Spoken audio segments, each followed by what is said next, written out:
बोलो साधो सत साहिब, बोलो साधो सत साहिब। प्रिय सत्संग प्रेमियों, सतगुरु की वाणी के द्वारा सत्संग को आगे बढ़ाते हुए साहेब बंदी छोड़ अपनी वाणी में क्या समझा रहे हैं। ये सत्संग सतगुरु की वाणी, बंदी छोड़ कबीर साहब की वाणी भाग नंबर 2 से लिया गया है और उसमें सतगुरु बंदी छोड़ क्या समझा रहे हैं।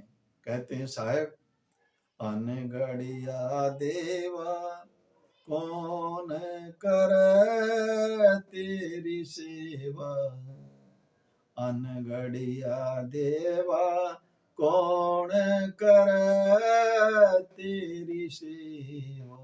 कहते अनगढ़िया देवा कौन करे तेरी सेवा, क्योंकि उसके बारे में बोध ही नहीं, जानकारी नहीं है, पता ही नहीं है।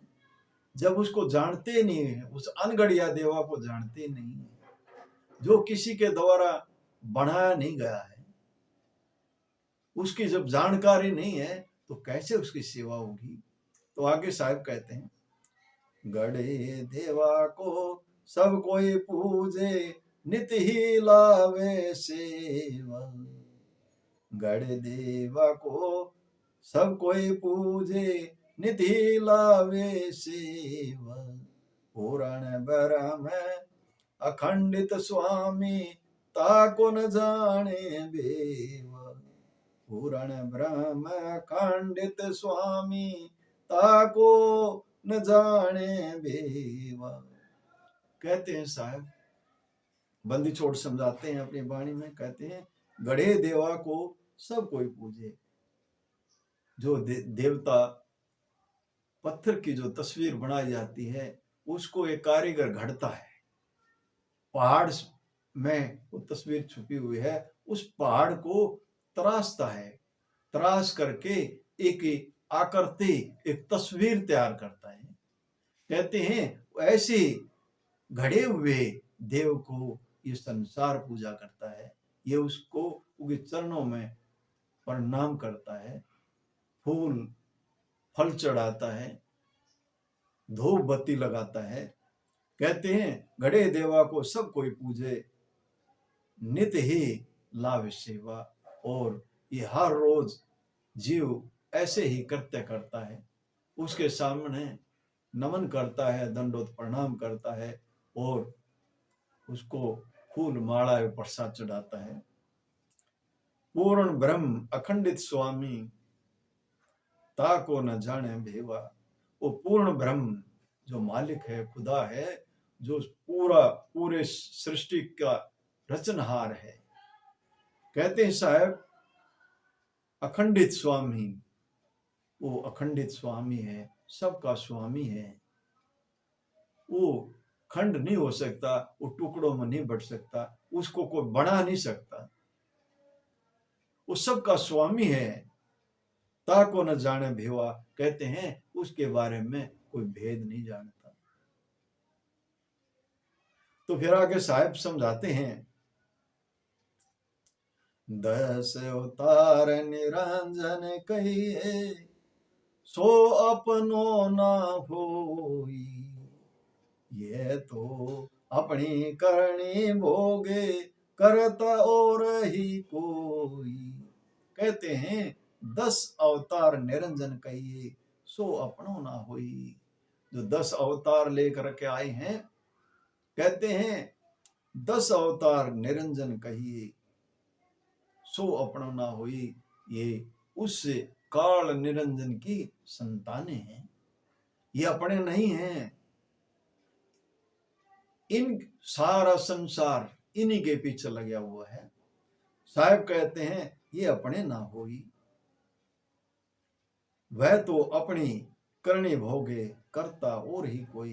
कहते हैं ये भी अपनी करनी भोगते हैं, ये भी कर्म संस्कार के अधीन हैं, आवागमन से मुक्त नहीं है, ये भी कर्मों के अधीन है, बंधन में है।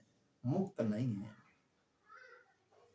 और जो करता है वो मालिक है, वो खुदा है, वो और ही है। ब्रह्मा विष्णु महेश्वर कहिए, इन सिर लागी काई। ब्रह्मा विष्णु महेश्वर कहिए, इन सिर लागी काई। इन्हीं भरोसे मत कोई रही हो, इन्हों मुक्ति ना पाई। साहेब बंदी छोड़ आगे समझाते हैं, कहते ब्रह्मा विष्णु महेश्वर जो तीन देवता हैं, मुख्यतः तीन देवता जिनकी सभी पूजा करते हैं, कहते हैं साहब इन सर लागी काई। ये भी उस काल के मुख में, काल से बाहर नहीं है, ये भी मुक्त नहीं है, ये भी बंधन में है। इन्हीं भरोसे मत कोई रही हो, इन्हीं मुक्ति नहीं पाई। कहते हैं इनके भरोसे मत रहना, ऐसे भ्रम में मत पड़ना, इनका भरोसा मत करना। इन्होंने भी मुक्ति नहीं पाई। जब इनको मुक्ति नहीं पाई तो इनको पूजने वालों को कैसे मुक्ति मिलेगी। तो साहेब बंदी छोड़ समझा रहे हैं, कहते हैं आगे, जोगी जति तपी सन्यासी आप में लड़िया। जोगी जति तपी सन्यासी आप में लड़िया। कहें कबीर सुनो भाई साधु, शब्द लखे सोई तरिया। कहते हैं जोगी जति तपी सन्यासी आपस में झगड़ा करते रहते हैं। वो कहता है मैं बड़ा, वो कहता है मैं बड़ा, भला ये आपस में झगड़ा करते रहते हैं। और साहेब बंदी छोड़ कहते हैं, कहे कबीर सुनो भाई साधु, शब्द लखे सोई तरिया। साहेब बंदी छोड़ कहते हैं जिसने उस शब्द को लख लिया, शब्द को देख लिया, शब्द को जान लिया, वही तर सकता है, वो इस भव सागर से पार हो सकता है। हर बात एक ही जगह जाकर रुकती है, उस शब्द की, शब्द की, शब्द की, शब्द की। इसलिए हम बार बार कहते हैं कोई शब्द का भेदी मिलेगा, वही इस जीव को पार लगा सकता है। साथियों, अब मनुष्य का शरीर मिला है, ये यूं ही बर्बाद करने के निर्णय मिला है, इसका सदुपयोग कर लें। ये बार बार नहीं मिलता, अनमोल जन्म मिला है। किसी भेदी गुरु की शरण में जाकर के शब्द का भेद लें और अपने जीवन का कल्याण साध लें, अपना मंगल साध लें। इसी कामना के साथ मैं अपनी वाणी को विराम देता हूँ। बोलो साधु सत साहिब, बोलो साधु सत साहिब।